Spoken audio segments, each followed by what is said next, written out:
That means if every one of us has different gifts, we're going to handle callings according to those gifts differently. And that's a healthy thing. That's a good thing. And I think we really need to keep that in mind when we're looking through church history or through the Old Testament or whatever. We're saying, what's going on with these prophets? It's like, well, different times, different people, different culture, different experiences, different mindset. There's lots of influences that go into how priesthood keys are directed and exercised. And that's just how it works. That's how it's designed.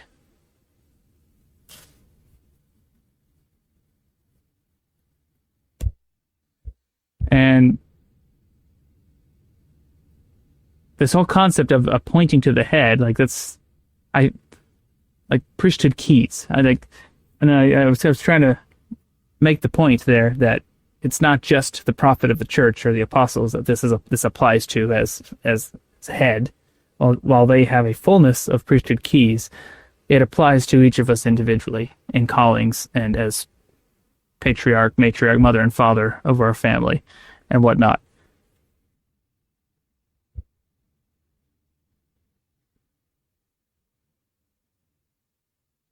Okay, that's good. All right. You can take this one. You were so the this verses. Well, I just liked that when you read 40 and 41,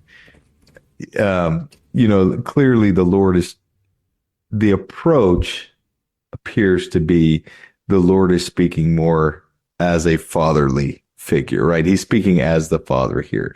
Ye are little children, you cannot bear all things now. You must grow in grace and in the knowledge of truth. I like that concept visually. Just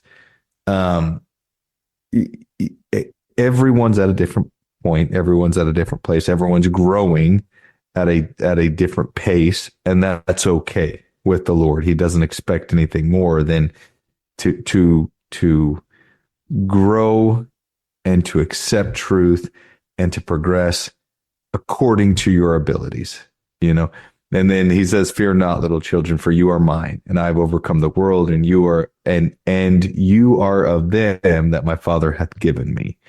And I just think that's so beautiful because it showcases, again, this gets back to, you hear in the church sometimes people kind of talking about and their gratitude for, like, oh, I'm so grateful for Christ as my big brother, this kind of thing. I don't want to belittle that. I'm really not trying to belittle that. But this relationship that Christ is alluding to here, this parental love that he has, where he is now the eternal Father, essentially, for us who are righteous and us who enter those covenants with him. Like it's such a deeper relationship and such a deeper love that he has on his side for us, and now our ability to learn from him, because he's received it all, right? I mean, he's fulfilled all things and received all that the Father has, and now we as his children, we now can inherit all that the Father has through him, because he has that love for us. He has that relationship, and he has paid all to inherit us. I just love the beauty of such simple phrases that are in those two verses there. Thank you for watching. If you found this content spiritually enlightening, please like, comment, and subscribe. Like the gospel, these little things make all the difference, and it helps the algorithm push out better content for everyone to enjoy on YouTube.